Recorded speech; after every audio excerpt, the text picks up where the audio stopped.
Hey everybody, I thought I would do this as an intro to the winterization video, put a little face to the voice, and also to say that I did miss a couple of things when I was doing this winterization video on these stern drives. You're going to want to drain the fluids out of your lower unit and put in that Type C. Start off fresh, you know. Good oil means good happy parts. Another thing is if you have any water in there, you don't want that water in there to freeze and start busting stuff.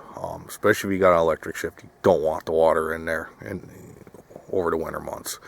Another thing is when I pushed the RV through the block, I should have had more RV fluid in there.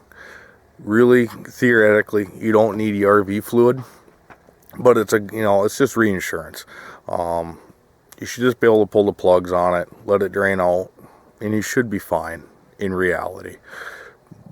But I don't stop there. The extra few minutes in it takes, the $15 or whatever it is for RV fluid, whatever, it's no big deal. So with that being said, you're gonna want two or 3 gallons of RV fluid to go through the block, and then get yourself an air regulator. Set it 10 pounds and pressurize the system that'll blow off any excess water sitting in the water jackets. The video that I did, I wasn't very happy with it. I had a bunch of crap on my lens, which I did not notice because we were doing a welding video and I got some spatter on it. So I am sorry for the quality of the video.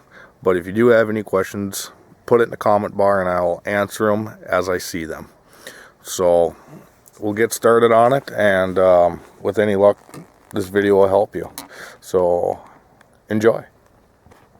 How's everybody doing today? It's time to winterize the old OMC. It's starting to be 40 degrees as a high, and it's time to winterize it so the block don't crack. This is a 1977 140 with a 400 series stringer outdrive. And if you watch my previous videos, you've seen the oil change and fluids and all that stuff. Today we're going to winterize it.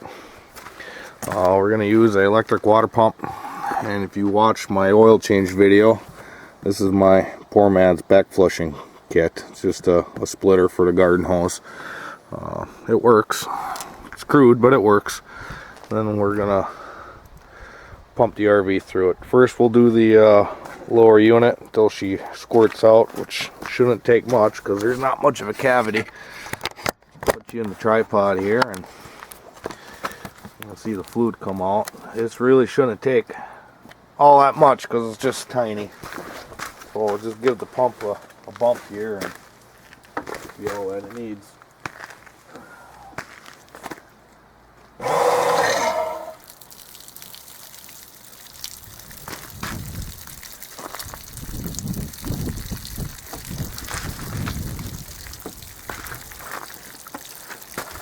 Well, that was the lower unit there. Like I said, it just needed a bump.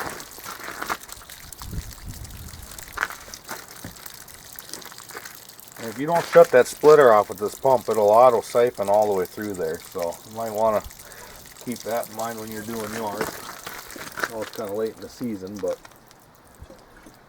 refill the jug here again and do the engine block.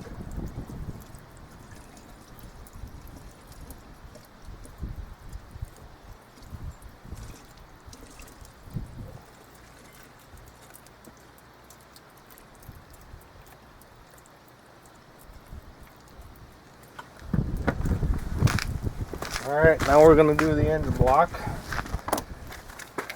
and give it a bump.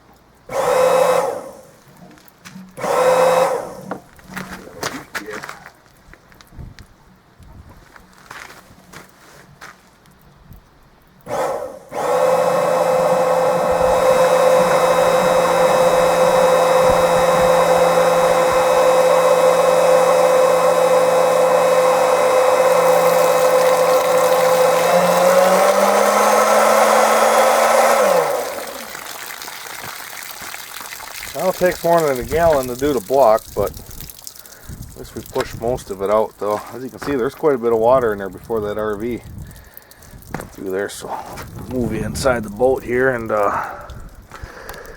pull those plugs in case you're wondering where they're at.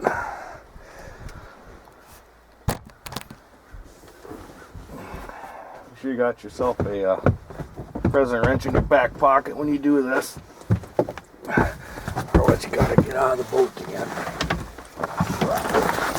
There's my cover. Goggles in here. I wish I had 4 hands, I really do. Alright, well, if you watched my video on going over the fluids, I showed you where the plugs are at. But we will show you again here. God, I wish I had more RV, like another gallon. Seats in my way here.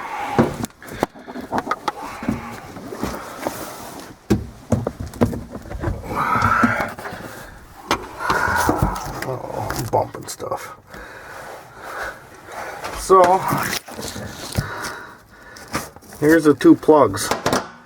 Got one here and one right down here.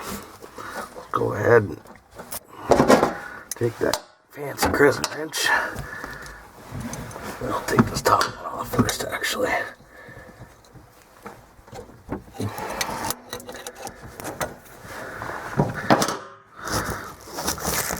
The wrench would actually probably be better for this. Sorry. All over the place. Wrenches work better than crescent wrenches. Oh, that one's dry. Let's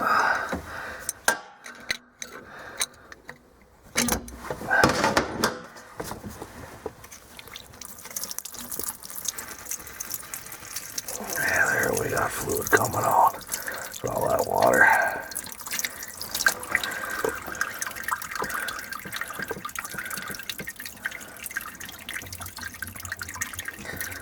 Don't lose these plugs either. Probably wouldn't be very good. Very good thing to do. Alright, we're getting some pink. Not much.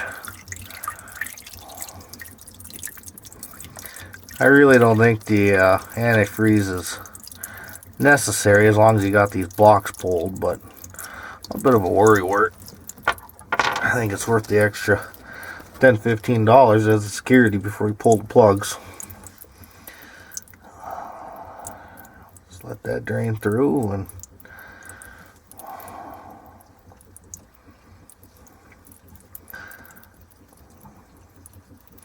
we'll leave the plugs out for the winter too, because in the event that there's still some water in there, which there shouldn't be because I'm going to pressurize the block, put 10 pounds of air in it just to blow everything out before it goes full in cold storage. So I won't have video of that because I'm not set up for it, but that's optional if you want to. It's easy enough to stick a blowgun to the air inlet there, but really this is all the more you should have to do. Like I said, I'm a little bit of a worry wart sometimes. It's at your discretion what you want to do. But that's all the more that you should have to do to winterize these older OMCs. And with that, I'll sign off, and next video will be sometime this winter. We'll go through that lower unit and do bearings and that impeller and all that fun stuff. Another thing, this is also optional. You can take this air cleaner off. You can fog the motor with the seafoam, get it in that aerosol can. That's something you can do before you pull the plugs out and everything. You can fog the motor. I'm not going to because it'll be coming out right away again in spring, and I'll probably wind up running in the garage this winter too. So I'm not worried about fogging the motor, but I know a motor can sit for a long time and you'll still have oil dripping off the camshaft and everything, so is fogging absolutely necessary? Nah, not really. If you know you're not going to get back to it within the following season, I would definitely fog it then. Siphon the fuel out of the tank, so you can start off with fresh next year. Mine's already been siphoned out, so. But anyways, that's it. Any comments or questions, just leave them there in the comments bar, and I'll answer them as necessary. So have a great winter, and we'll see you soon. Thanks.